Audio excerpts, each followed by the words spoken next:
அதே போல இன்றைக்கு சமூக ஈடுபாடுகளில் இருக்கின்ற நம்முடைய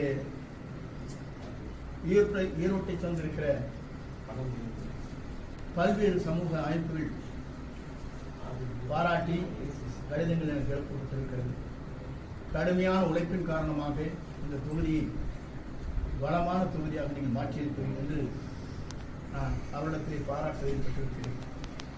இவர் சொன்னது எனக்கு மிகவும் வேதனை அளிக்கக்கூடிய ஒன்று. ஏன்னு சொன்னால், சிற்றரசை போல தொகுதி மக்களுக்கு எந்த பணியும் ஆற்றாததை போல, கழக தொண்டர்களுக்கு எந்த உதவியும் செய்யாததை போல கருத்துக்கள் பரிமாறப்பட்டிருக்கிறது.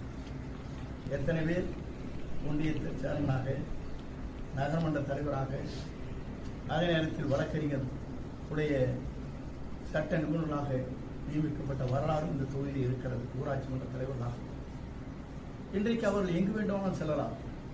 அது ஜனநாயகம் முறைப்படி அவர்களுக்கு அவருடைய கருத்துக்களை பரிமாறுவதற்கு அவர் எங்கு வேண்டுமானாலும் சென்று எங்கு வேண்டுமானாலும் சென்று கருத்துக்களை பரிமாறலாம். ஆனால் குறை சொல்வதற்கு